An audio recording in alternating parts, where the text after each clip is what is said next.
Now, for our discussion this afternoon, the topic is the holy love of God in action.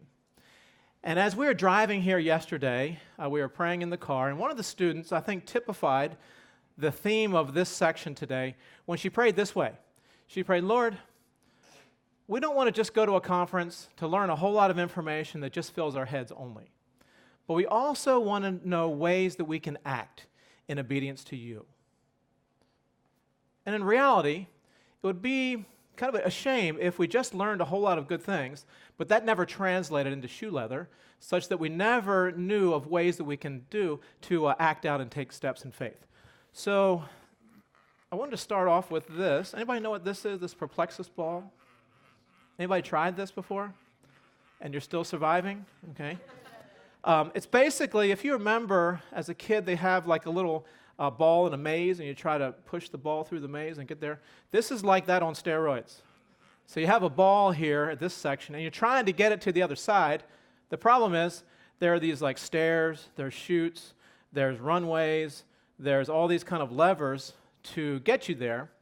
But the point of this one is that you have to make a change here on this side in order to get to the other side. And this actually reminds me or helps us describe what anthropologists call the functional integration of a culture. In this way, Darrell Whiteman describes three sectors in a culture to help describe and define a culture: the social relationship sector, ideology and belief sector, and economics and technology sector. And these sectors are so integrated that if you create a change in one of them, it automatically influences the others to create a change there. Such that if you want to create a change in the ideology and belief sector over here, you don't have to start there. You can start on the other side of the ball in the economics and technology sector or in the social relationship sector, and that will eventually translate to a change in the ideology and belief. Now, I kind of understood this a little bit as a kid growing up in Baltimore, Maryland. People that are from Baltimore call it Balmer. Anybody from Balmer here? All right, very good. Very good. If you haven't been to Balmer, you owe yourself a trip there to get some steamed crabs, Old Bay seasoning, etc. Thank you. All right. But as a kid, in the summer evenings, we would play outside in the court, in the street, and the parents would be on the front porch. They'd kind of watch the kids a little bit to make sure we weren't too out of control, and the parents would talk to each other, so they got to know each other's business. So like our neighbor over here was named Harold, and we found out early on he did not like cats. I'm not going to ask here who doesn't like cats. But so as a result, when my mother got a cat into the house, guess what we called the cat? Harold, right. But you find that out because you're walking around in the evenings, summer evenings, talking to each other. Now then, one day this new invention came along. You may have heard of it. It's called air conditioning. So what happened was air conditioning came about. So now the parents, instead of on a summer night being out on the front porch, guess where they were? They're inside, chilling by the AC, right?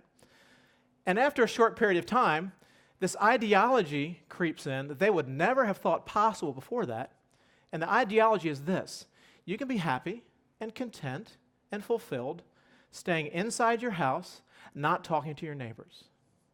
Now, they would have not thought that possible. But what happens is a change in the technology sector through air conditioning changes how people socially relate, which then relates to the ball moving over to the ideology and belief sector. Now, this can be used for good. If we understand that, I often talk with youth pastors and think about, well, where's the ball already in youth's lives? Well, they're all about social relationships, right? So if you want to create a change in ideology and belief, you don't have to start there. Start where the ball already is, their social relationships. And as every parent knows, if you have a youth who's not on fire for God, but then makes a relationship with somebody who is, eventually that will affect their ideology and belief. Now, this can be used actually to create change in whole societies. So we were missionaries for 13 years, 9 of those in Ghana, West Africa. And my background was in engineering, so we were doing water development and church planting in a least reached people group in the Upper East region of Ghana, West Africa, on the edge of the Sahara Desert, So we were planting churches, and as churches were formed, then we had a group of people to animate in order to do hand-dug wells.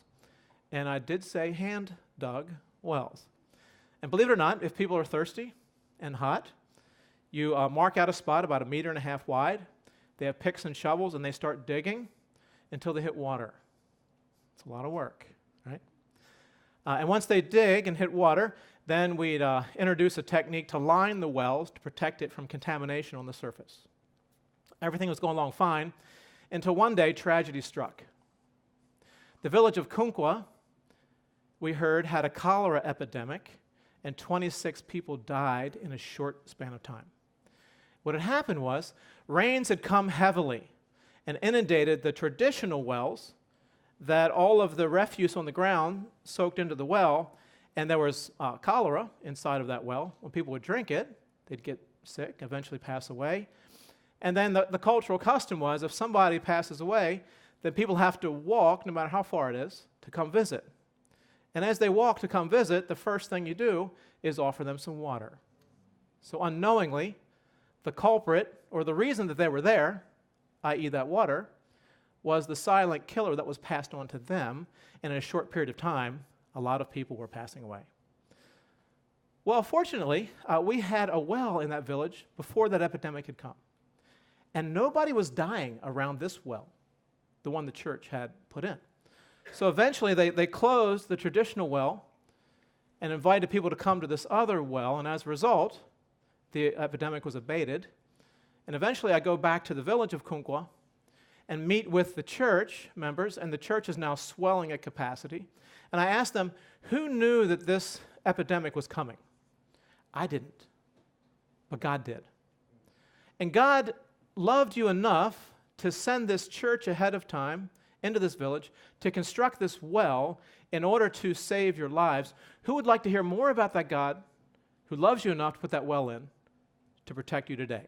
And guess what the response is? It's a revival, right? But now think about where that change started. While the ball ended up into this ideology and belief shift, it started in the economics and technology sector, a simple, what we call a secular work of well drilling. And then in the end, people started to see how they socially interrelated with the church in different ways, such that their ideology and belief was changed.